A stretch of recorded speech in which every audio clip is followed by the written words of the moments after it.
Damien Echols was 19 when he first arrived on death row. There was some guard barking at me, you know, your number is 931, remember it. And I happened to look over at the clock, and it was exactly 9:31 at night.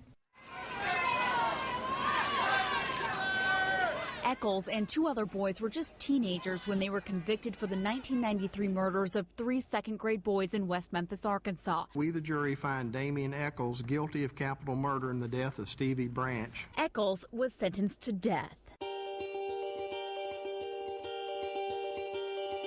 He's on death row at the Varner unit of the Supermax State Prison Facility in Grady, Arkansas. His cell isn't much bigger than where we did the interview. Your bed is a concrete slab that's on the wall, pretty much like this table is. It's just a concrete slab that you get a little plastic mat to put over. The shower is a faucet on the wall. There's a drain in the floor where the water goes through. There's another concrete slab that serves as a sort of table. Any reaction to the conviction, Damien? Since the verdicts, questions have loomed about whether justice was served. Documentaries and books have made the case Echols and the two other boys, dubbed the West Memphis Three, were wrongfully convicted. A number of musicians and actors have rallied around the West Memphis Three, including Pearl Jam's Eddie Vedder, who regularly visits Echols. Echols doesn't like to talk about celebrities, citing their privacy. When Eddie comes here, we'll sit here and we're talking about baseball and we're eating M&Ms. You don't equate that with the person you hear come on the radio sometimes. Another visitor who he sees every week is his wife, Lori Davis. Davis started writing him letters after seeing a documentary about the murders. They got married 15 years ago in the only Buddhist ceremony in the prison. Whenever you're married to someone out there, you have a lot of things that you take for granted. Things like physical intimacy, things like coming home to the person you're married to every night. You don't have that in a situation like this, so it forces you to grow together psychologically and emotionally. You have to find other means of connecting, other ways of being together. Echols also has a son by a teenage girlfriend. He visits him on death row. He's almost the exact age Echols was when he was arrested for the murders. It's one of those things that you wrestle with, just trying to figure out where did all this time go? You know, what happened? It's crazy. It's crazy. Echols, who's actually from Marion, Arkansas, not West Memphis, says he considers Memphis, Tennessee home and remembers watching local TV stations. When did Channel 13 become Fox? That was 1995. Echols said us being there, a Memphis TV station, brought back many memories. I miss that stuff so much, like the way every year they would do, you know, every 2 seconds on TV the commercials would come on from Memphis in May. You have no idea how much stupid things like that mean to you, or things that annoy the hell out of you, you know, just the fact that you had to see it a billion times a day back then, you know, until it's gone, and then how much nostalgia is connected to stuff like that, you know, you can't even imagine it. Echols has missed the 21st century. Have you seen a laptop before? On TV. I've never seen one like this. Echols has a TV in his cell, no cable. He's never seen the internet or used his cell phone.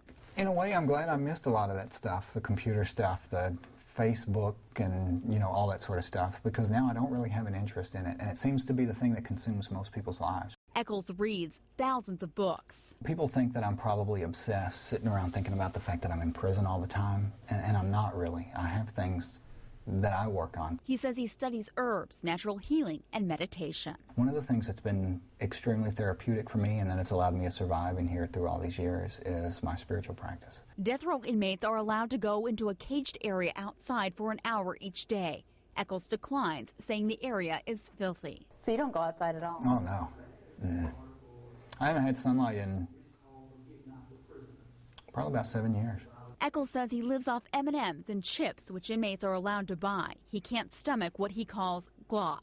Inmates at Varner get fried chicken periodically on the days executions take place. I've lost count. There's been somewhere between 25 and 30 people executed in the time I've been here. What is that day like for you when someone's executed? Extremely bizarre and surreal. You know, it's weird, the things that stick out in your mind, but for example, the only time you ever have fried chicken in prison is whenever they execute someone. And I haven't figured out if that's to pacify you or if it's almost like a taunt or something, I don't know. In Arkansas, the death penalty is administered by lethal injection. Echols says he's seen the death house, but only on TV. Do you think about the day that you're scheduled to die? No. When they train race car drivers, they tell them, don't look at the wall. Look at the track, look at the other cars, look inside your car, don't look at the wall. Because if you look at the wall, sooner or later you're going to plow into it. Whatever you look at, that's the direction your life is going to go in. That's the direction your energy is going to pull you in. So no, I don't think about that because I don't want to hit the wall. Defense attorneys say DNA recently tested shows no trace of Echols or the other 2 defendants at the crime scene. Earlier this month, the Arkansas Supreme Court ordered a new hearing for the West Memphis 3. Next month, Echols turns 36 years old. It's about to be 2011. It seems like just yesterday that I turned on the TV and saw these festivities for the new millennium, what's turning 2000. And I'm thinking, how did more than a decade pass already? It just passed around me, and I'm still sitting here.